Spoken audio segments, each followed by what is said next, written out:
എൻ്റെ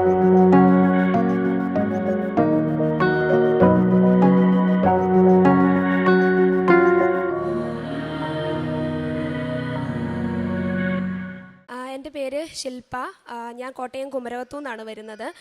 ഇതെൻ്റെ അനിയത്തി, പിന്നെ അച്ഛനും അമ്മയും ഉണ്ട്. ഞാനിവിടെ കൃപാസനത്തിൽ വന്ന് ഉടമ്പടി എടുക്കുന്നത് കഴിഞ്ഞ കൊല്ലം 2024 ഒക്ടോബർ 19 ആയിരുന്നു. അപ്പോൾ ആദ്യം തന്നെ ഈ തിരുസന്നിധിയിൽ നിന്നിട്ട് സാക്ഷ്യം പറയാനായിട്ട് അനുവദിച്ച എൻ്റെ അമ്മ മാതാവിനും തിരുക്കുമാരനും ഞാൻ 1000 നന്ദി പറയുന്നു. 1000 എന്ന് പറഞ്ഞാൽ പോരാ, എത്ര സംഖ്യ ഉണ്ടോ അത്രത്തോളം ഞാൻ നന്ദി പറയുവാണ്. ഓക്കെ, എത്ര സംഖ്യ ഉണ്ടോ അത്രത്തോളം ഞാൻ നന്ദി പറയുവാണ് അമ്മ മാതാവിനോട്. അപ്പം ആദ്യം തന്നെ ഞാൻ എൻ്റെ സാക്ഷ്യം പറയുന്നത്, ഞാനൊരു പ്രൊഫഷണലി ഒരു നേഴ്സാണ്. അപ്പോൾ എൻ്റെ പ്രോസസ്സിങ്ങിൽ എനിക്ക് ഒത്തിരി തടസ്സങ്ങൾ നേരിട്ടുണ്ടായിരുന്നു. എൻ്റെ വിസ അങ്ങനെ എല്ലാം എനിക്ക് തടസ്സങ്ങളായിരുന്നു. അപ്പം അത് അമ്മ മാതാവ് എനിക്ക് ശരിയാക്കി തന്ന ആ ഒരു സാക്ഷിയാണ് ഞാൻ പറയുന്നത്. അപ്പോൾ ആദ്യം തന്നെ ഞാൻ എൻ്റെ സാക്ഷ്യം പറയുന്നതിന് മുമ്പ് ഒരു ആദ്യം പറയണം. അതായത് എനിക്ക് മാതാവുമായിട്ട് അല്ലെങ്കിൽ ഈ ഷോപ്പയായിട്ടുള്ളൊരു കണക്ഷൻ എന്ന് പറയുന്നത്, ഞാൻ 7ാം ക്ലാസ് മുതൽ പള്ളിവക ഒരു സ്കൂളിലായിരുന്നു പഠിച്ചത്. അപ്പോൾ അവിടെ ഒരു ഗ്രോട്ടോ ഉണ്ട്. അപ്പം ഞാൻ എല്ലാ ദിവസവും രാവിലെ അവിടെ എന്നും പ്രാർത്ഥിച്ചിട്ടാണ് ക്ലാസ്സിൽ പോകുന്നത്. അപ്പോൾ എനിക്ക് എന്തോ ഒരു പോസിറ്റീവ് ഫീലിംഗ് തോന്നും. പിന്നെ അതുപോലെ തന്നെ എല്ലാ ആഴ്ചയിലും കുർബാനയിൽ എനിക്ക് കൂടുതലും ഉള്ളത് ക്രിസ്ത്യൻ ഫ്രണ്ട്സ് ആയിരുന്നു. അപ്പോൾ ഞാനൊരു ഹിന്ദുവാണ്, എന്നാലും ഞാൻ അവരുടെ കൂട്ടത്തിൽ ഞാൻ കുർബാന അറ്റൻഡ് ചെയ്യാനായിട്ട് പോകുമായിരുന്നു. അപ്പോൾ എനിക്ക് ഭയങ്കര ഇഷ്ടമാണ് മാതാവും ഈശോപ്പനെ എനിക്ക് ഭയങ്കര ഇഷ്ടമാണ്. അപ്പം ഇനി എൻ്റെ പ്രോസസ്സിങ്ങിൻ്റെ ഇതിലോട്ട് വരുമ്പോൾ ഞാൻ പറഞ്ഞു, ഞാനൊരു നേഴ്സാണ് പ്രൊഫഷണലി. അപ്പം ഞാൻ എൻ്റെ നേഴ്സിംഗ് ഡിഗ്രി കംപ്ലീറ്റ് ചെയ്യുന്നത് 2021 അപ്പോൾ ഇത് കഴിഞ്ഞപ്പോൾ എല്ലാ നേഴ്സുമാരെയും പോലെ തന്നെ എനിക്കും ഉണ്ടായിരുന്നു ആഗ്രഹം എബ്രോഡ് പോകണം. ഒന്നാമത് ബിലോ അവറേജ് ഫാമിലിയിൽ നിന്നാണ് വരുന്നത്. അപ്പോൾ കുടുംബത്തിനെ ഒന്ന് സഹായിക്കണമെന്നുണ്ട്. അപ്പം ഞാൻ ഒരു തവണ OET എഴുതി. ആ ടൈമിൽ അച്ഛന് കുറച്ച് സ്ട്രോക്കും അസുഖങ്ങളും ഉണ്ട്. എന്നാലും സപ്പോർട്ടീവായിട്ടുള്ള പേരൻസ് ആയതുകൊണ്ട് ഒരു തവണ നമുക്കൊരു ചാൻസ് തന്നു, എഴുതിക്കോളാൻ പറഞ്ഞ്. അത് കഴിഞ്ഞപ്പം അൺഫോർച്ചുനേറ്റ്ലി എനിക്ക് 1 മാർക്കിന് എൻ്റെ റൈറ്റിംഗ് മൊഡ്യൂൾ പോയായിരുന്നു. പിന്നെ എനിക്ക് ചോദിക്കാൻ പറ്റില്ല, എഴുതിക്കോട്ടെ ഒന്നൊന്ന് ചോദിക്കാനുള്ളൊരു അവസരമൊന്നുമില്ല. പിന്നെ അത് ആ പ്ലാൻ അങ്ങ് വിട്ടു. പിന്നെ എൻ്റെ മുമ്പിൽ ഒരു പ്ലാൻ ജോലിക്ക് കയറുക എന്നുള്ളതാണ്. പിന്നെ ജോലിക്ക് കയറി 1 കൊല്ലം നിന്നു. പക്ഷേ ഇപ്പം എല്ലാവർക്കും അറിയാം നമ്മുടെ നാട്ടിലത്തെ നഴ്സുമാരുടെ അവസ്ഥ. നമുക്കങ്ങനെ ശമ്പളം ഇപ്പോൾ ആസ് എ ഫ്രഷറായിട്ടൊരു 12 രൂപയൊക്കെ ഉള്ളൂ. അത് നമുക്ക് ഒന്നിനും നമുക്ക് എടുക്കാനായിട്ട് പറ്റില്ല. എനിക്ക് ലോണുണ്ട്, എഡ്യൂക്കേഷണൽ ലോണ്. അതിന് കറക്റ്റായിട്ട് 5000 രൂപ നമ്മൾ വീട്ടിൽ കൊടുക്കണം. പിന്നെ ഒന്നിനും തികയില്ല. അപ്പോൾ ഇങ്ങനെ പോകെ എനിക്ക് മനസ്സിലായി, ഇതുകൊണ്ട് നമ്മുടെ കുടുംബത്തിനെ സപ്പോർട്ടൊന്നും ചെയ്യാനായിട്ട് പറ്റത്തില്ല. അപ്പോൾ അങ്ങനെ എൻ്റെ ഒരു കസിൻ ചേട്ടൻ പറഞ്ഞിട്ടാണ് ജർമ്മൻ ലാംഗ്വേജിനെ പറ്റും, ജർമ്മനി എന്ന കൺട്രീനെ പറ്റി അറിയുന്നത്. അപ്പോൾ ഒരുപാട് എനിക്കതിനെപ്പറ്റി ആധികാരികമായിട്ടൊന്നും അറിയത്തില്ല. ഇങ്ങനെയാണ് പ്രോസസ്സിങ്ങും കാര്യങ്ങളും ഒന്നും. ഓപ്പർച്യൂണിറ്റീസ് ഉണ്ടെന്ന് മാത്രം അറിയാം. അങ്ങനെ ഞാൻ ജർമ്മൻ ലാംഗ്വേജ് സെലക്ട് ചെയ്തു. അങ്ങനെ ചേട്ടൻ പറഞ്ഞത് വെച്ചിട്ട് ഒരു ഏജൻസിയിലാണ് കൊടുത്തത്. അപ്പം നമ്മൾ ഏജൻസി തിരക്കിയപ്പോൾ തന്നെ അവർ പറയുന്നത് അവർ ഫുൾ കാര്യങ്ങൾ പ്രോസസ്സിങ്ങും പഠിപ്പീരും എല്ലാം അവർ ചെയ്യും. അപ്പം B1 ഞാൻ പറഞ്ഞു, എനിക്ക് ഒരു കാര്യങ്ങളും ഇതിനെപ്പറ്റി പ്രോസസ്സിങ്ങിനെ പറ്റി ഒന്നും അറിയത്തില്ല. ഓപ്പർച്യൂണിറ്റീസ് ഉണ്ട്, എടുത്തു. അങ്ങനെ B1 വെച്ചിട്ട് കയറ്റി വിടാമെന്ന് പറഞ്ഞു. Mainly A1 A2 B1 B2 ഇങ്ങനെ 4 ലെവൽസ്. അപ്പോൾ B1 വെച്ചിട്ട് കയറ്റി വിടാമെന്നും പറഞ്ഞു. അങ്ങനെ ഞാൻ പഠിക്കാനായിട്ട് സ്റ്റാർട്ട് ചെയ്തു. നമ്മൾ ഹാർഡ് വർക്ക് ചെയ്യാനായിട്ടുള്ളതെല്ലാം ചെയ്യുന്നുണ്ട്. അപ്പം ശരിക്കും പറഞ്ഞാൽ എൻ്റെ കൃപാസന മാതാവും എൻ്റെ ജർമ്മൻ ലാംഗ്വേജും തമ്മിലാണ് നല്ലൊരു കണക്ഷൻ ഉള്ളത്. കാരണം ഞാൻ പഠിക്കാൻ തുടങ്ങിയ ആദ്യത്തെ ആഴ്ച മുതൽ തന്നെ എനിക്ക് കൃപാസനം പത്രം ഓരോരുത്തരും കൊണ്ട് തരും, ബസ്സിലും അതുപോലെ തന്നെ അടുത്ത് പാറേപ്പള്ളി പള്ളിയിൽ ഇരിക്കുമ്പോഴത്തേക്ക് തരും. അപ്പം ഈ പത്രം എനിക്ക് മാതാവിനെ ഇഷ്ടമാണ്. അപ്പോൾ പത്രം വരുമ്പോഴേ ഞാൻ എന്ത് ചെയ്തു, എനിക്കൊരു സ്റ്റാമ്പ് കളക്ഷൻ പോലൊരു ഹോബിയായി. അതായത് ഇങ്ങനെ വരും, ഞാനത് വാങ്ങിച്ചെൻ്റെ ബാഗിനകത്ത് ഞാൻ വെക്കും.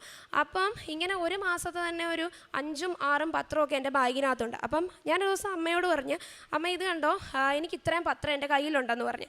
അപ്പം അമ്മ പറഞ്ഞു, അതായത് മോനെ, അമ്മയ്ക്ക് കുറച്ചുകൂടെ അറിയാം കൃപാസനം എന്താണെന്ന്. അപ്പോൾ അമ്മ പറഞ്ഞു, മോനെ, കൃപാസനം പത്രം എൻ്റെ കയ്യിൽ കിട്ടിക്കഴിഞ്ഞാൽ എൻ്റെ ഫ്രണ്ട്സൊക്കെ പറഞ്ഞിട്ടുണ്ട് അത് അമ്മ മാതാവ് നമ്മൾ വരാൻ ആഗ്രഹിക്കുന്നുണ്ട്, അതിനാന്ന് പറഞ്ഞു.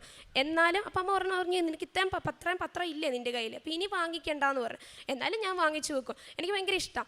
അപ്പം അത് ഞാൻ ഞാനിങ്ങനെ കളക്ട് ചെയ്യുന്നുണ്ട്, ബാഗിനകത്ത് വെക്കുന്നുണ്ട്, ഇങ്ങനെ പഠിത്തം പോവാം. അങ്ങനെ ഒരു 6 മാസം കൊണ്ട് തന്നെ ഹാർഡ് വർക്ക് ചെയ്തു. ഈശോയുടെ ഒക്കെ അനുഗ്രഹം കൊണ്ട് ഞാൻ B1 ഫസ്റ്റ് അറ്റംപ്റ്റ് പാസ്സായി. B1 പാസ്സായി കഴിഞ്ഞപ്പോഴത്തേക്ക് ഇവർ പറഞ്ഞത് B1 പാസ്സായിട്ട് നമുക്കപ്പോൾ കയറ്റിവിടാമെന്നാണ് പറഞ്ഞിരിക്കുന്നത്. അപ്പം ഏറ്റവും ഈ ഒരു ഏജൻസിയുടെ ഒരു പ്രത്യേകത എന്ന് പറയുന്നത്, നമുക്കറിയാം ഇപ്പോൾ ഫ്രീ ഓഫ് കോസ്റ്റ് നേഴ്സുമാർക്ക് ഈ ഒരു ജർമ്മൻ പ്രോസസ്സിംഗ് എന്നൊക്കെ പറയുന്നത്. പക്ഷേ എന്നോട് അവർ പറഞ്ഞിരുന്നത് 3 ലക്ഷം വിത്തൗട്ട് ടിക്കറ്റ് ആയിരുന്നു. അപ്പം നമ്മൾ അത്രയും പൈസ കൊടുക്കുമ്പോൾ അവർക്ക് അത്രയും ഒരു കമ്മിറ്റ്മെൻ്റ് ഉണ്ടെന്നല്ലേ നമ്മൾ കരുതുക. അപ്പം ആദ്യത്തെ ഞാൻ ജയിച്ചപ്പോഴത്തേക്ക് അപ്പോഴത്തേക്ക് അവരെന്നോട് പറഞ്ഞു ഒരു 1.15 രൂപ അടയ്ക്കണമെന്ന് പറഞ്ഞു. അപ്പം കടമൊക്കെ വാങ്ങിച്ചിട്ട് ഞങ്ങൾ ആ ഒരു 1.15 രൂപ അടയ്ക്കുകയും ചെയ്തു. അപ്പം നമ്മൾ ചോദിക്കുക എത്ര നാളെടുക്കും ഏകദേശം ഇത് ശരിയാക്കാൻ? അപ്പോൾ അവർ പറയുന്നത് ഒരാഴ്ച കൊണ്ട്, ഞങ്ങൾക്ക് പരിചയമൊക്കെ ഉള്ള ആളുകൾ അവിടെ ഉള്ളതുകൊണ്ട് നമുക്ക് പെട്ടെന്ന് ഒരാഴ്ച കൊണ്ട് തന്നെ ശരിയാക്കും. ശരിക്കും പിന്നീടാണ് എനിക്ക് മനസ്സിലായത് ഇത് ബെഷേഡ് എന്ന് പറയുന്നൊരു പേപ്പർ ശരിക്കും പറഞ്ഞാൽ നമുക്ക് വൺസ് ഇൻ്റർവ്യൂ ഒക്കെ കഴിഞ്ഞ് നമ്മുടെ ഓഫർ ലെറ്ററും കൈ കിട്ടിയതിന് ശേഷം മാത്രമേ ഉള്ളൂ നമുക്കിത് സബ്മിറ്റ് ചെയ്യാൻ പറ്റുള്ളൂ. പക്ഷേ എനിക്കതൊന്നും അറിയില്ലായിരുന്നു. നമ്മൾ പൈസ അടച്ചു. ഒരാഴ്ച കഴിഞ്ഞപ്പം അവർ പറഞ്ഞതനുസരിച്ച് നമ്മൾ വിളിച്ചു ചോദിച്ചു, സാർ ബെഷേഡ് വന്നോ, ഇനി ബാക്കി കാര്യങ്ങൾ എങ്ങനെയാണ്? അപ്പം ഒരാഴ്ചയായിട്ടും വന്നിട്ടില്ല, 2 ആഴ്ചയായി വന്നിട്ടില്ല, 4 മാസം കഴിഞ്ഞിട്ടും ഇത് വരുന്നില്ല. അപ്പം നമ്മുടെ ആകെപ്പാടെയുള്ള പ്രതീക്ഷ, ഞാൻ പറഞ്ഞു ബിലോ ആവറേജ് ഫാമിലിയിൽ നിന്ന് വരുന്നതാണ്. അപ്പോൾ ഇതേ ഉള്ളൂ ആകെപ്പാടെ ഒരു പ്രതീക്ഷയായിട്ടുള്ളൂ. വീട്ടിൽ അച്ഛൻ അതുപോലെ തന്നെ എല്ലാവരും വഴക്കും ബഹളവും എല്ലാം തുടങ്ങി. ഇപ്പം നിങ്ങൾക്കറിയാം, ഇതുപോലെ പ്രോസസ്സിംഗ് ഒക്കെ ചെയ്യുന്നവർ കുറേ എല്ലാ കുട്ടികൾക്കും മനസ്സിലാകും. അതായത് നമുക്ക് വെളിയിലോട്ടൊന്ന് ജർമ്മൻ പഠിക്കുന്ന കുഞ്ഞുങ്ങൾക്കൊന്ന് ഇറങ്ങാൻ പോലും പറ്റത്തില്ല. കാരണം ഇറങ്ങിക്കഴിഞ്ഞാൽ അപ്പം ചോദിക്കും എപ്പോഴാണ് പോകുന്നത്, പോകാറായില്ലേ, കൊച്ചു തോറ്റുപോയോ, അങ്ങനെ. അത് പഠിച്ച് ചെയ്യിച്ച കഷ്ടപ്പാട് അറിയാം, പക്ഷേ എന്നാലും ഇത് തന്നെ ചോദ്യം. അതുകൊണ്ട് ഞാൻ ഒരു പരിപാടിക്കും ഒരു ഫംഗ്ഷനും ഒന്നും പോകത്തില്ല, കാരണം ഇപ്പോഴും പോകത്തില്ല, കാരണം ഈ ഒരു ചോദ്യം പേടിച്ച് പോകത്തേയില്ല. അപ്പം ഇങ്ങനെയായി വഴക്കും ബഹളവുമായിട്ട് വീട്ടിൽ പൊക്കോണ്ടിരിക്കുന്ന സമയത്ത് എൻ്റെ ചേട്ടായി പറഞ്ഞായിരുന്നു, കസിൻ ചേട്ടൻ പറഞ്ഞു ഇതുപോലെ എടി ഞാൻ ആലപ്പുഴയിൽ പോയപ്പോഴത്തേക്ക് റെയിൽവേ സ്റ്റേഷനിൽ ഇരുന്നപ്പം ട്രെയിൻ ഇറങ്ങി കുറച്ച് പേര് വന്നപ്പോൾ ഒരു ആൻറ്റിയായിട്ട് സംസാരിക്കുന്ന വഴിക്ക് മനസ്സിലായതാണ് ആൻറ്റിയൊക്കെ വരുന്നത് മുംബൈയിൽ നിന്നാണ്. അപ്പം അവരുടെ മകൻ ഇതുപോലെ പ്രോസസ്സിങ്ങിനകത്ത് കുറച്ച് തടസ്സങ്ങൾ വന്നിട്ട് അവർ കൃപാസനത്തിൽ വന്ന് പ്രാർത്ഥിക്കുകയും ആ പ്രോസസ്സിങ് എല്ലാം ഓക്കെ ആയിട്ട് ഇപ്പോൾ അവർ വന്നിരിക്കുന്ന സാക്ഷ്യം പറയാനായിട്ടാണെന്ന് പറഞ്ഞു. അപ്പം ചേട്ടൻ പറഞ്ഞു നീ പൊക്കോ, നീ ആരോടും പറയൊന്നും വേണ്ട, നീ പോയിട്ടൊന്ന് പ്രാർത്ഥിച്ച് നോക്കാൻ പറഞ്ഞു. അപ്പോൾ എൻ്റെ കയ്യിൽ പത്രമൊക്കെ ഉണ്ട്. അപ്പോൾ എനിക്ക് പെട്ടെന്നൊരു കണക്ഷൻ കിട്ടി. അമ്മ പറഞ്ഞത്, അന്ന് എന്നോട് പറഞ്ഞത് ഇതുപോലെ നമുക്ക് പത്രം വരുന്ന ഒരു ഇൻവിറ്റേഷൻ പോലെയാണ്, മാതാവ് ആഗ്രഹിക്കുന്നത് കൊണ്ടാണ് അവിടെ ചെല്ലാൻ എന്നുള്ളത് എൻ്റെ പെട്ടെന്ന് മൈൻഡിൽ വന്നു. അങ്ങനെ ഞാനും അമ്മയും അച്ഛനും അനിയത്തിയും കൂടെ ആദ്യത്തെ ഒരാഴ്ച കൃപാസനത്തിൽ വന്നു. അപ്പോൾ നമുക്ക് കൃപാസനത്തിനെ പറ്റി വലിയതായിട്ടൊന്നും അറിയത്തില്ല. വന്നു, ഞങ്ങൾ ഇവിടെയും അതുപോലെ മാതാവ് പ്രത്യക്ഷപ്പെട്ട ഫോട്ടോകൾ അവിടെയും ഞങ്ങൾ പ്രാർത്ഥിച്ചിട്ട് ഞങ്ങൾ തിരിച്ചുപോയി. അത് കഴിഞ്ഞ് അന്ന് ഞങ്ങൾ ചോദിച്ചു മനസ്സിലാക്കി എങ്ങനെയാണ് ഉടമ്പടിയൊക്കെ. അത് കഴിഞ്ഞിട്ട് തൊട്ടടുത്ത ആഴ്ച ആയപ്പോഴത്തേക്ക് വീണ്ടും വന്ന് ഞങ്ങൾ ഉടമ്പടി എടുത്തു. പക്ഷേ ഉടമ്പടി എടുത്ത് കഴിഞ്ഞപ്പോഴത്തേക്ക് എൻ്റെ ലൈഫിലുണ്ടായ മാറ്റങ്ങളെന്ന് പറയുന്നത് അത് ഭയങ്കര മാജിക്ക് പോലെയാണ്. അതായത് എനിക്ക് ക്രിസ്ത്യൻസ് എല്ലാവരും അരമണിക്കൂർ ഉടമ്പടിയിൽ ബൈബിൾ വായിക്കും. അപ്പോഴത്തേക്ക് എനിക്കും ഒരാഗ്രഹം, ബൈബിൾ എനിക്ക് വായിക്കണമെന്നൊരാഗ്രഹമുണ്ട്.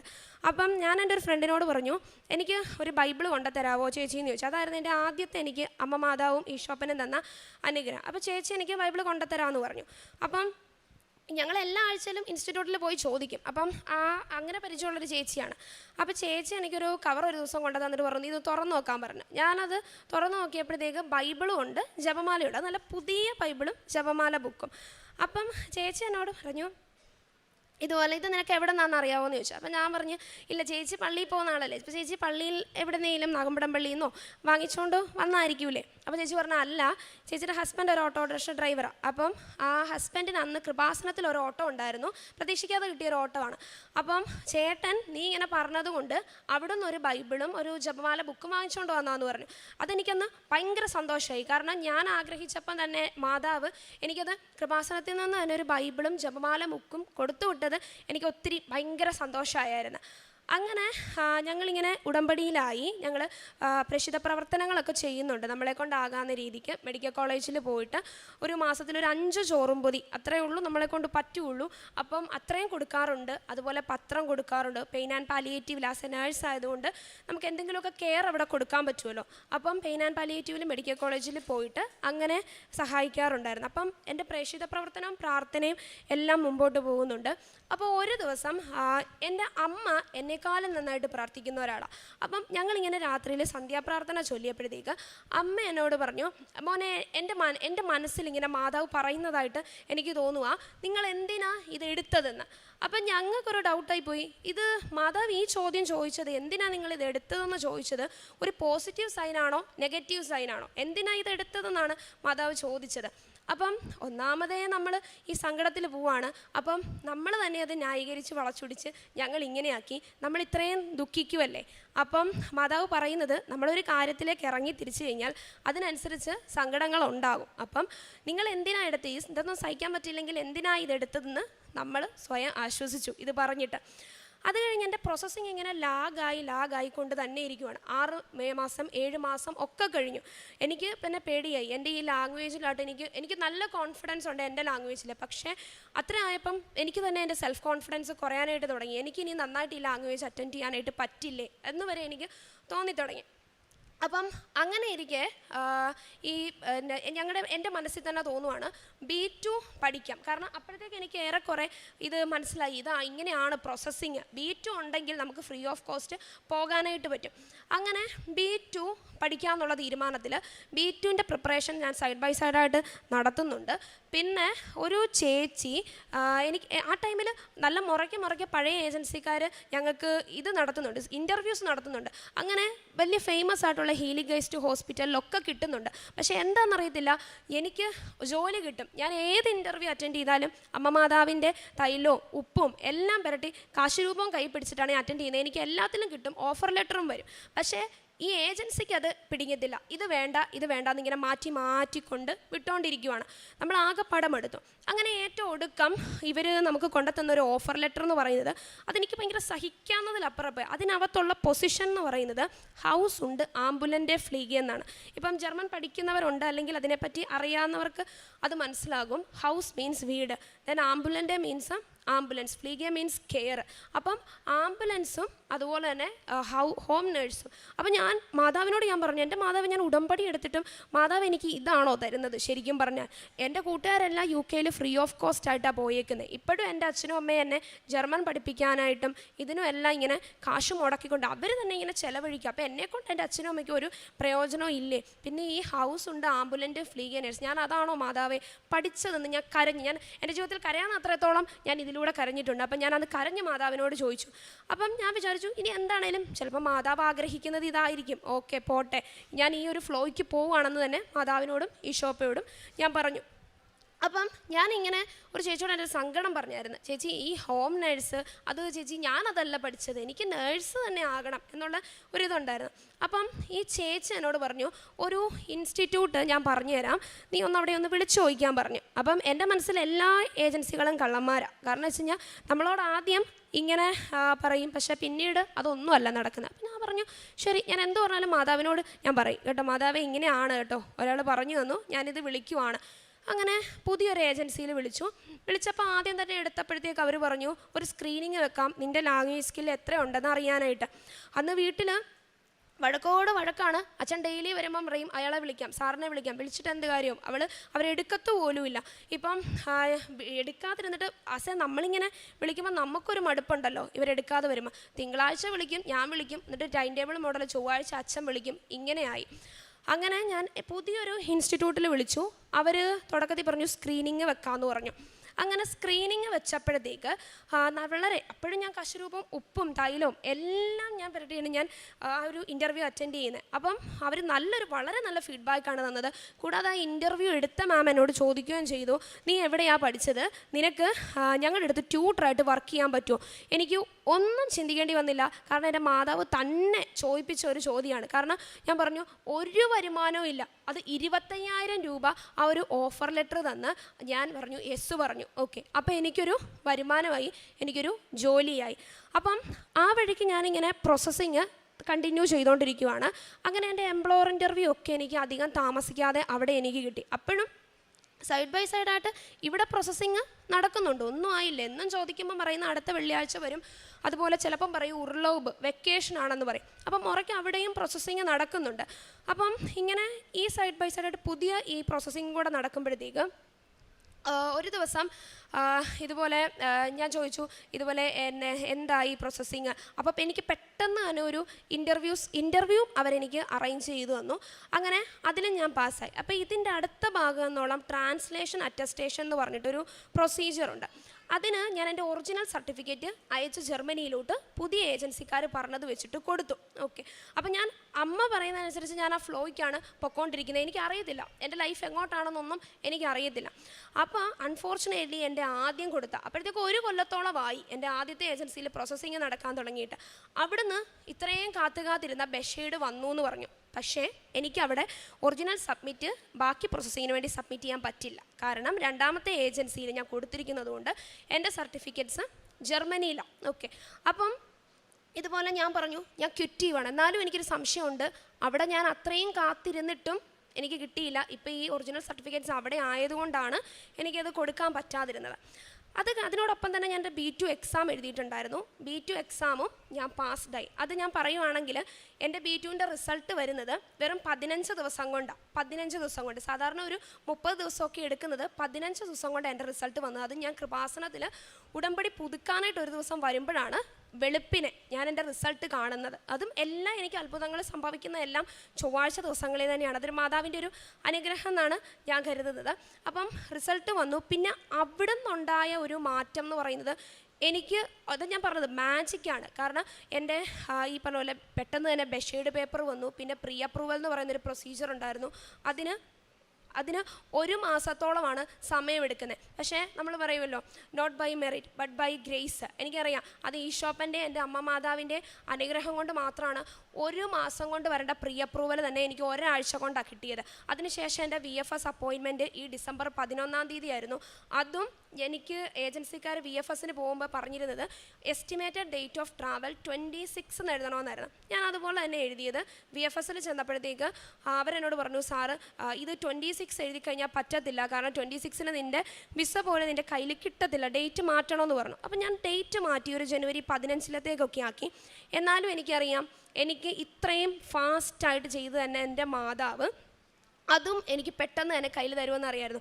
അങ്ങനെ 11-ാം തീയതി ഞാൻ VFSൽ വെച്ചത് എനിക്ക് എൻ്റെ പാസ്പോർട്ട് വിസയോടുകൂടി കൈ കിട്ടിയത് 17-ാം തീയതി ആയിരുന്നു. ഒരാഴ്ച തന്നെ എടുത്തുള്ളൂ.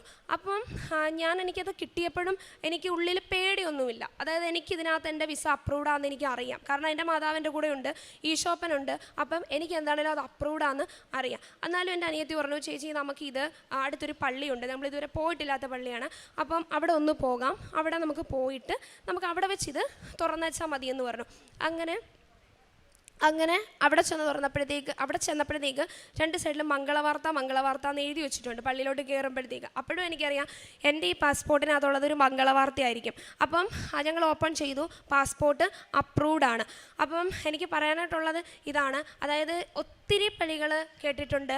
അപ്പം ഈ ഒരു എന്തിനാ ജർമ്മൻ എടുത്തത് എന്നൊക്കെ ചോദിച്ചാൽ ഒത്തിരി ചോദ്യങ്ങളൊക്കെ കേട്ടിട്ടുണ്ട്. എന്നാലും ഞാൻ പറയുവാണ്, വൺസ് നമ്മൾ അമ്മ മാതാവിൻ്റെ മുമ്പിൽ നമ്മൾ ഒന്ന് മുട്ടുകുത്തി കഴിഞ്ഞാലുണ്ടല്ലോ, പിന്നെ മാതാവ് നോക്കിക്കോളും. അന്ന് എൻ്റെ ആ സർട്ടിഫിക്കറ്റ് എൻ്റെ കൂടെ ഉണ്ടായിരുന്നെങ്കിൽ ചിലപ്പോൾ ഞാൻ ആ 3 ലക്ഷം കൊടുത്ത് ആംബുലൻറ്റ് ഫ്ലീഗയ്ക്ക് ചിലപ്പോൾ ഒരുപക്ഷെ കയറി പോയേനെയായിരുന്നു. പക്ഷെ അമ്മ മാതാവിനറിയാം എന്താണ് നല്ല കാര്യം, അത് നമ്മളിലേക്ക് എപ്പോഴാണ് നന്നായിട്ട് എത്തിച്ചു തരേണ്ടതെന്ന് ശരിക്കും പറഞ്ഞാൽ മാതാവിന് നന്നായിട്ട് അറിയാം. അപ്പം ഇപ്പം ഞാൻ പോകുന്നത് ഫ്രീ ഓഫ് കോസ്റ്റ് ആയിട്ടാണ് ഞാൻ പോകുന്നത്. എനിക്ക് 1 രൂപ പോലും അമ്മ മാതാവിൻ്റെ ഈശോപ്പയുടെ അനുഗ്രഹത്തിൽ എനിക്ക് മുടക്കേണ്ട ഒരു നല്ലൊരു ഹോസ്പിറ്റലിലോട്ട് തന്നെയാണ് ഞാൻ പോകുന്നത്. അപ്പോൾ എൻ്റെ പാസ്പോർട്ട് ഞാനിവിടെ അമ്മ മാതാവിന് ഈശോപ്പനെ കാണിക്കാൻ വേണ്ടി കൊണ്ടുവന്നിട്ടുണ്ട്. ഇതാണ് എൻ്റെ വിസ. ഇതെൻ്റെ വിസയാണ് അപ്രൂവ്ഡ് ആയിട്ടുള്ളത്. അപ്പോൾ ഇപ്പോഴത്തെ ഒരു വെയിറ്റിംഗ് പീരീഡ് എന്ന് പറയുന്നത് ടിക്കറ്റ് വരാനായിട്ടുള്ളതാണ്. അത് ഈ മോസ്റ്റ് പ്രോബബ്ലി ഒരു 2 വീക്സിൽ തന്നെ വരുമെന്നാണ് ഈ പുതിയൊരു ഏജൻസി പറഞ്ഞിരിക്കുന്നത്. ഈശോപ്പയ്ക്കും അമ്മ മാതാവിനും 1000 നന്ദി. പിന്നെ ഇതെൻ്റെ അനിയത്തിയാണ്, അവൾക്കൊരു സാക്ഷ്യമുണ്ട്, അത് അവൾ തന്നെ പറയും. എൻ്റെ പേര് അഞ്ജുമോള്. ഞാൻ 4th ഇയർ BSc നഴ്സിംഗ് പഠിക്കുകയാണ്. ഞാൻ ഉടമ്പടി ആദ്യമായിട്ട് എടുക്കുന്നത് ചേച്ചി എടുത്തതിന് ശേഷമാണ്. അത് മെയ് 10, 2025 ഞാൻ എടുക്കുന്നത്. അതെന്താ വെച്ചാൽ ഞാൻ 6th സെമസ്റ്റർ എഴുതി നിൽക്കുമായിരുന്നു. ആ സമയം ഞാൻ 2 സബ്ജക്റ്റിന് ഫെയിലായി. അത് ഞങ്ങൾ ആദ്യത്തെ സെമസ്റ്റർ ബാച്ച് ആയതുകൊണ്ട് തന്നെ ഞങ്ങൾക്ക് ഒരു സ്പെഷ്യൽ സപ്ലിമെൻ്ററി എക്സാം ഉണ്ടാവില്ല. അങ്ങനെ ആകുമ്പോൾ എൻ്റെ ഒരു 1 ഇയർ പോകും. 1 ഇയർ പോകാമെന്ന് പറഞ്ഞാൽ എനിക്ക് ഗ്രാജുവേഷൻ കൂടാൻ പറ്റില്ല. എൻ്റെ ഒരു 1 ഇയർ ഫുള്ളായിട്ട് പോവുക. പിന്നെ എനിക്ക് ജൂനിയേഴ്സിൻ്റെ കൂടെ എഴുതാൻ പറ്റുള്ളൂ.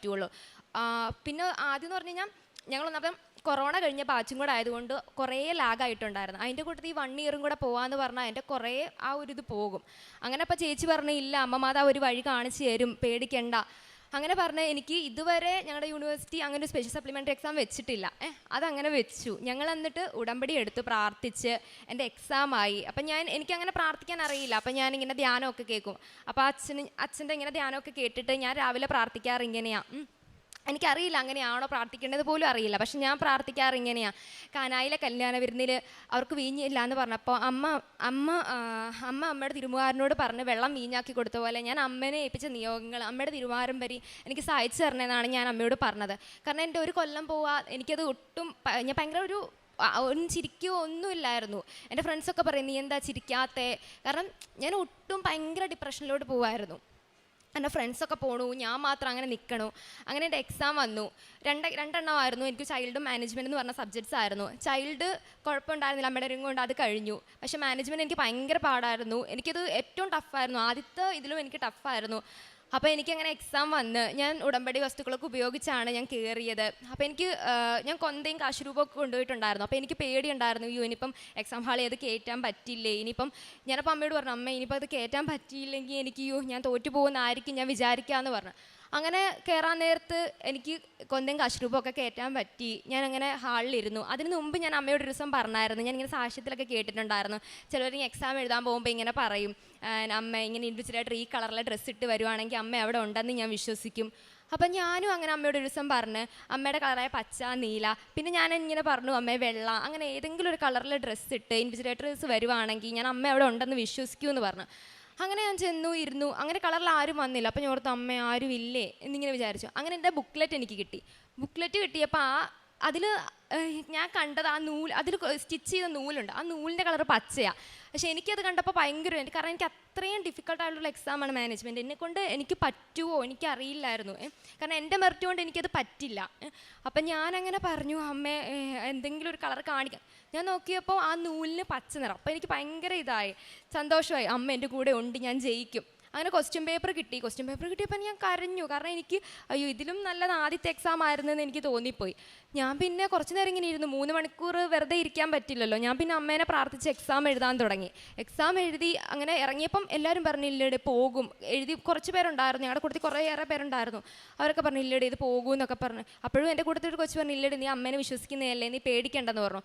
അങ്ങനെ എൻ്റെ റിസൾട്ട് വന്നപ്പം ഞാൻ ഒട്ടും പ്രതീക്ഷ, ഞാൻ ഓർത്ത് പോവായിരിക്കും. പക്ഷെ എനിക്ക് ആ 2 വിഷയവും കിട്ടി. എൻ്റെ കൂട്ടത്തിൽ ആകെ കുറച്ച് 3-4 പേർക്ക് മാത്രമേ ഉള്ളൂ അന്ന് കിട്ടിയുള്ളൂ. അതിൽ ഞാനും ഒരാളായി. എനിക്കത് ഭയങ്കര സന്തോഷമായിരുന്നു. അപ്പം ഞാനന്ന് എല്ലാവരോടും എന്നെക്കൊണ്ട് പറ്റുന്നവരോടൊക്കെ ഞാൻ പറഞ്ഞു എൻ്റെ ഒരു കഴിവ് കൊണ്ടല്ല, അമ്മയുടെ കൃപയാ മാത്രമാണ്. അമ്മ ഈശോയോട് പറഞ്ഞാണ് എനിക്കിത് കിട്ടിയത്, അല്ലെ എൻ്റെ ഒരു ഇതുകൊണ്ടേ അല്ല അത് കിട്ടിയത്. അങ്ങനെ എന്നിട്ട് അതിനുശേഷം ഞാൻ ആ എക്സാം കഴിഞ്ഞു. അതിന് എനിക്ക് മാനേജ്മെൻ്റ് ആയിരുന്നല്ലോ ഏറ്റവും പാട്. അത് എനിക്ക് കിട്ടിയ മാർക്ക് 47. എനിക്ക് കിട്ടേണ്ട മാർക്ക്, ശരിക്കും ജയിക്കേണ്ട മാർക്ക് 37യാണ്, എനിക്ക് കിട്ടിയത് 47. അപ്പോൾ എനിക്ക് കിട്ടിയപ്പോൾ പെട്ടെന്നൊരു ഇത് തോന്നിയെന്ന് വെച്ചാൽ ഞാനൊരു സാക്ഷ്യം കേട്ടിട്ടുണ്ട്. ഇതുപോലെ തന്നെ ഒരു കുട്ടി ഇവിടെ വന്ന് നേഴ്സിങ്ങിൻ്റെ കാര്യം പറയുന്നത്, തോറ്റു പോകുമെന്ന് വിചാരിച്ച വിഷയം അമ്മ 47 മാർക്ക് കൊടുത്ത് ആ കുട്ടിക്കും ജയിച്ചെന്ന് കേട്ടപ്പോൾ ഞാൻ ഓർത്തു അയ്യോ ആ കുട്ടിക്ക് 47, എനിക്കും 47. എനിക്കത് ഭയങ്കര ഒരു ബ്ലെസ്സിങ് ആയിരുന്നു. അതുപോലെ തന്നെ ചേച്ചി ആദ്യം ഉടമ്പടി എടുത്തപ്പം എനിക്ക് കമ്മ്യൂണിറ്റിയുടെ ഒരു എക്സാം ഉണ്ടായിരുന്നു. അപ്പം ഞാൻ അന്ന് എനിക്ക് നന്നായിട്ട് ടെൻഷനായിട്ട് അറ്റൻഡ് ചെയ്യാൻ പറ്റിയില്ല. ഭയങ്കര സ്ട്രെസ്ഡ് ആയിട്ട് ഞാൻ ചേച്ചിയോട് പറഞ്ഞു എനിക്ക് പറ്റില്ല, ഞാൻ തോറ്റു പോവായിരിക്കും എന്നിങ്ങനെ പറഞ്ഞു. അപ്പോൾ ചിലപ്പോൾ ചേച്ചി വെച്ചിട്ടുണ്ടായിരുന്നു ഉടമ്പടിയിൽ. അതിന് എനിക്ക് കിട്ടിയ മാർക്ക് 47. പിന്നെ അത് കഴിഞ്ഞു 7th സെം കിട്ടിയാലേ ഉണ്ടായിരുന്നു എനിക്ക് ഇത് 6th സെം കിട്ടിയാലേ എനിക്ക് 7th സെം എഴുതാൻ പറ്റുണ്ടായിരുന്നുള്ളൂ. അങ്ങനെ എൻ്റെ 7th സെം എനിക്ക് എഴുതാനുള്ള അനുഗ്രഹം അമ്മ തന്നു. അതെനിക്ക് ഒരുപാട് നന്ദിയുണ്ട് അമ്മയ്ക്കും തിരുമാറിനോടും. അങ്ങനെ ആ എക്സാമും കഴിഞ്ഞു. എനിക്ക് ആദ്യമായിട്ടാണ് ഇനി എനിക്ക് ഒരു സെമ്മും കൂടെ ആണുള്ളത്, 8ാമത്തെ സെം. അതിൽ ഞങ്ങളുടെ സിലബസ് വെച്ച് ഞങ്ങൾക്ക് തിയറി ഇല്ല, പ്രാക്ടിക്കൽ മാത്രമേ ഉള്ളൂ. അപ്പം ഞാനിങ്ങനെ അമ്മയോട് പറഞ്ഞു ഇതിന് ഫെയിലായ 8ാമത്തെ എഴുതാൻ പറ്റില്ല. അങ്ങനെ ഞാൻ ഈ നേഴ്സിംഗ് കരിയറിൽ ഈ സ്റ്റുഡൻ്റ് ഈ കരിയറിൽ ഞാൻ ആദ്യമായിട്ടാണ് എക്സാം എഴുതിയപ്പം ഒരു ലാസ്റ്റത്തെ എൻ്റെ 3ാമത്തെ എക്സാം എഴുതുന്ന സമയത്ത് OBJ ആയിരുന്നു. അപ്പം ഞാൻ കമ്മ്യൂണിറ്റി അപ്പം ഞാൻ എന്ത് ചെയ്തു, ലാസ്റ്റ് ആദ്യമായിട്ടാണ് ഒരു എക്സാം എഴുതുന്നതിന് മുമ്പ് ഇന്നും ഞാൻ പ്രാർത്ഥിക്കും, പക്ഷെ ഒരു ടെൻഷൻ അടിക്കാതെ എനിക്ക് എഴുതാൻ പറ്റി. ലാസ്റ്റ് എക്സാം ആയപ്പോൾ ഞാൻ വിശ്വാസ പ്രമാണം ചൊല്ലിയാണ് ഞാൻ പേപ്പർ വെച്ചത്. സാധാരണ എല്ലാ എക്സാമും കഴിയുമ്പോഴും ഞാനിങ്ങനെ ടെൻഷനായിട്ട് എനിക്ക് പേപ്പർ പെട്ടെന്ന് കൊടുക്കുകയാണ് ചെയ്യാറ്. എനിക്ക് ലാസ്റ്റ് ക്വസ്റ്റ്യൻസ് ആൻസേഴ്സ് ശരിയാണോ എന്ന് പോലും എനിക്ക് നോക്കാനുള്ള ടൈം കിട്ടാറില്ല. ഇത് ലാസ്റ്റ് ഞാൻ എല്ലാം പ്രാർത്ഥിച്ച് ടൈം എടുത്ത് എനിക്ക് ആൻസറും എല്ലാം നന്നായിട്ട് നോക്കി കൊടുക്കാൻ പറ്റിയപ്പോൾ തന്നെ ഞാനിങ്ങനെ വിശ്വസിച്ചു ഇത് ഞാൻ ജയിക്കുമായിരിക്കും. കാരണം എനിക്ക് വിശ്വാസപ്രമാണം ചൊല്ലിക്കൊടുക്കാനുള്ള ടൈം എനിക്ക് കിട്ടി. അതുകൊണ്ട് ലാസ്റ്റ് തിയറി എക്സാമിന് എനിക്കങ്ങനെ കൊടുക്കാൻ പറ്റിയപ്പോൾ തന്നെ ഞാൻ ഉറച്ചു വിശ്വസിച്ചു അമ്മ എന്നെ ജയിപ്പിക്കും. അന്നെൻ്റെ റിസൾട്ട് വന്നു. കുറച്ച് നാൾ കഴിഞ്ഞ് 3 മാസം കഴിഞ്ഞാണ് എൻ്റെ റിസൾട്ട് വന്നത്. എൻ്റെ 3ാമത്തെ ഉടമ്പടി പുതുക്കിയപ്പോഴാണ് എനിക്ക് റിസൾട്ട് വരുന്നത്. അത് എനിക്ക് വന്നത് ചൊവ്വാഴ്ചയാണ്. എനിക്ക് മിക്ക അനുഗ്രഹങ്ങളും കിട്ടിയിരിക്കുന്നത് അമ്മയുടെ കിട്ടിയത് ചൊവ്വാഴ്ചകളിലാണ്. ആദ്യത്തെ എൻ്റെ ഇങ്ങനെ പോകുമെന്ന് വിചാരിച്ചത് റിസൾട്ട് കിട്ടിയതും ചൊവ്വാഴ്ചയായിരുന്നു. അപ്പോൾ എനിക്കൊരു ഭയങ്കര അനുഗ്രഹമാണ്. പിന്നെ ഞാൻ ചേച്ചിയുടേതും വെച്ചിട്ടുണ്ടായിരുന്നു. ഉടമ്പടിയിൽ ചേച്ചി BTS പാസ്സാവണോ, എത്രയും വേഗം ജർമ്മനിയിൽ എത്താൻ പറ്റണേന്ന് ഞാൻ പ്രാർത്ഥിച്ചിട്ടുണ്ടായിരുന്നു. അതും അമ്മ തന്നു. അതുപോലെ തന്നെ ഞങ്ങൾക്ക് ചേച്ചിക്ക് ട്യൂട്ടറായിട്ട് ഞങ്ങൾ ഒട്ടും എക്സ്പെക്ട് ചെയ്തതല്ല അങ്ങനെ കിട്ടുമെന്ന്. അത് കിട്ടിയപ്പോൾ തന്നെ ഞങ്ങളുടെ വീട്ടിൽ കുറേ മാറ്റങ്ങളുണ്ടായി. ഞങ്ങൾക്ക് കുറേ കഷ്ടപ്പാടുണ്ടായിരുന്നു, അതെല്ലാം മാറി. ഞങ്ങൾക്ക് കുറേ സാധനങ്ങളൊക്കെ വാങ്ങാൻ പറ്റി. ഇപ്പോൾ എന്താ ഞങ്ങൾ ഓരോന്ന് പെട്ടെന്നായിരുന്നു വാങ്ങിയത്. ചേച്ചിയുടെ phone, dining table, fridge, inverter, അങ്ങനെ ഞങ്ങൾക്ക് എല്ലാം ഞങ്ങൾക്ക് പെട്ടെന്ന് വാങ്ങാൻ പറ്റി. കാരണം ഞങ്ങൾക്ക് അതൊരു ഭയങ്കര അനുഗ്രഹമാണ്. ഒന്നും ഇല്ലാത്തിടത്തു നിന്ന് അങ്ങനെ ഒരു പെട്ടെന്നൊരു ചേച്ചിക്ക് അത്രയും കഷ്ടതയിൽ നിന്ന് കടന്നിടത്തു നിന്ന് ഒരു ജോലി കിട്ടി, അത്രയൊക്കെ വാങ്ങുക എന്ന് പറയുമ്പം അത് അമ്മയുടെ തിരുമാറിന് വലിയൊരു അനുഗ്രഹമായിട്ട് തന്നെയാണ് ഞങ്ങൾ കാണുന്നത്. ഇത്രയും അനുഗ്രഹം തന്ന അമ്മയ്ക്ക് തിരുമാറിന് ഒരുപാട് നന്ദി. അപ്പോൾ ഇനിയും ഞങ്ങൾ ഉടമ്പടി തുടരുവാൻ തന്നെയാണ്. ഞാൻ ശരിക്കും ആദ്യത്തെ ഉടമ്പടി എടുത്തിട്ട് നിർത്താൻ അങ്ങനെയാണ് ഞാൻ കരുതിയിരുന്നത്. പക്ഷേ എനിക്ക് ഓരോ ഉടമ്പടി പുതുക്കുന്നതിന് തൊട്ടും അമ്മ ഞങ്ങൾക്ക് 2 പേർക്കും ഞങ്ങളുടെ കുടുംബത്തിനും അനുഗ്രഹങ്ങളാണ് തരുന്നത്. അപ്പം ഞങ്ങൾക്ക് ഒരിക്കലും അമ്മേനെ അത് ഉടമ്പടിയിൽ നിന്ന് മാറാൻ പറ്റില്ല. ഞങ്ങൾ ഉടമ്പടിയിൽ തന്നെ നിൽക്കാനാണ് ഞങ്ങളുടെ ആഗ്രഹം. ഈശോയ്ക്കും അമ്മയ്ക്ക് തിരുമാറിനും ഒരുപാട് നന്ദി.